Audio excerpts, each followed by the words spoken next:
मेरे प्यारे साथियों, जैसा कि आप सभी जानते हैं कि भारत में ऑक्सफोर्ड से भी लगभग 500 साल पुराना एक विश्वविद्यालय हुआ करता था। नाम था उसका नालंदा विश्वविद्यालय। वर्तमान में भारत के राज्य बिहार में पटना के 100 किलोमीटर दूर राजगीर नाम पर स्थित हुआ करता था नालंदा विश्वविद्यालय। लेकिन ज्ञान से किसी को परहेज था और उस परहेज वाले व्यक्ति का नाम बख्तियार खिलजी था, जिसने इस यूनिवर्सिटी को तुड़वा दिया।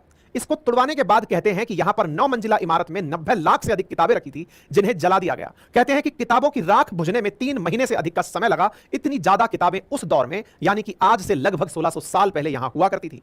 आज के सेशन में हम चर्चा करने वाले हैं उस नालंदा विश्वविद्यालय की, जो कि ऑलरेडी यूनेस्को वर्ल्ड हेरिटेज है और उस टूटे हुए नालंदा विश्वविद्यालय को फिर से खड़ा कर दिया है। और वर्तमान में यहां पर विद्यार्थी विभिन्न देशों से पढ़ने आ भी चुके हैं। यह चर्चा में आया क्योंकि हाल ही में भारत के प्रधानमंत्री ने नालंदा विश्वविद्यालय के नए कैंपस का इनॉग्रेशन किया है। जो तस्वीरें आप देख रहे हैं ये व्यक्त करती हैं उस दौर के नालंदा विश्वविद्यालय को, जिस समय पर पहले यह हुआ करता था कुमारगुप्त वन के द्वारा बनवाया हुआ। गुप्ता डायनेस्टी के अंदर मतलब विज्ञान हो, अर्थशास्त्र हो, भौतिकी हो, आयुर्वेद हो, तमाम प्रकार की ज्ञान को लेकर चल रहा नालंदा विश्वविद्यालय आज से फिर से सुर्खियों में है। मेरे प्यारे साथियों, नालंदा विश्वविद्यालय दुनिया भर को बहुत सी चीजें दिया, जिनमें से सबसे महत्वपूर्ण है आर्यभट्ट के द्वारा दिया गया शून्य।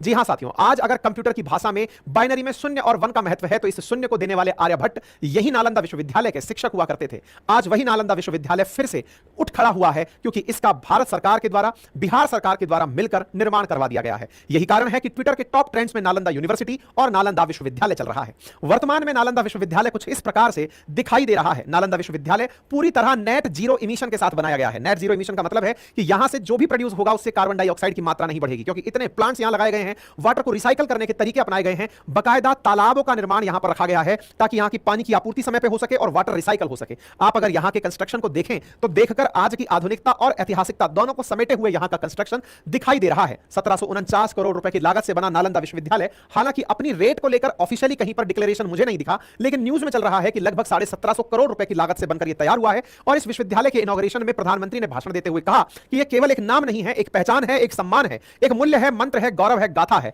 इस सत्य का उद्घोष है कि आग की लपटों में पुस्तकें भले जल जाएं, लेकिन आग की लपटें ज्ञान को नहीं मिटा सकती। यह बात अब इस नालंदा विश्वविद्यालय ने पुनर्स्थापित कर दी है। ये वो तस्वीरें हैं जिस पर माननीय राज्यपाल की उपस्थिति में प्रधानमंत्री और जो यहां के मुख्यमंत्री बिहार नीतीश कुमार हैं, ये यहां का इनॉग्रेशन करते हुए दिखाई दे रहे हैं। नालंदा जिस जगह स्थित है वह बिहार की एक सिटी राजगीर है। राजगीर में अभी भी यूनेस्को वर्ल्ड हेरिटेज के नाम पर नालंदा की पुरानी इमारत स्थित है, जिसे यूनेस्को ने बाकायदा कंजर्व करके रखा हुआ है। यह विरासत हमेशा याद दिलाती रहेगी कि भारत का इतिहास कितना समृद्ध था। आज से लगभग 1500-1600 साल पहले दुनिया के लगभग 15,000 से अधिक विद्यार्थी, 1500 से ज्यादा शिक्षकों से यहां पढ़ने आया करते थे। यह एक आवासीय विश्वविद्यालय था। दुनिया के ज्ञात इतिहास में दुनिया के सबसे पुराने विश्वविद्यालयों में यह आवासीय विश्वविद्यालय था। दुनिया भर के लोग, भारत के आसपास के देशों में से चीन, मंगोलिया, लाओस, कंबोडिया, थाईलैंड, यहां से बड़ी संख्या में लोग बुद्धिज्म पढ़ने के लिए और यहां का अर्थशास्त्र, ज्योतिष, विज्ञान, भौतिकी, आयुर्वेद पढ़ने के लिए आया करते थे। आने के बाद में इस ज्ञान के केंद्र को, जो कि बाद में इतिहास के अंदर जिसकी व्याख्या मिलती है कि बख्तियार खिलजी नाम के एक व्यक्ति ने, जो कि सल्तनत पीरियड के दौरान भारत में आया था,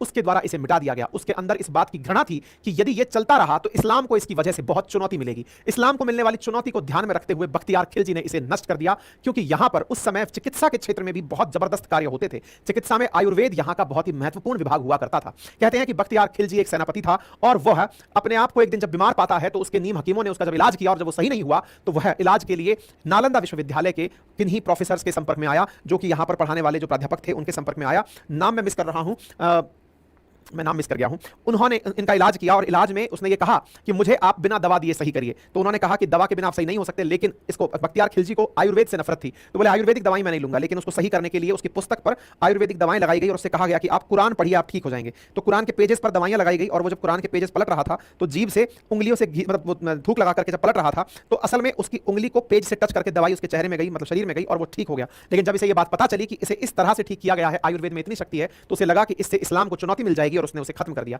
ये वो कहानियां हैं जो कि इतिहास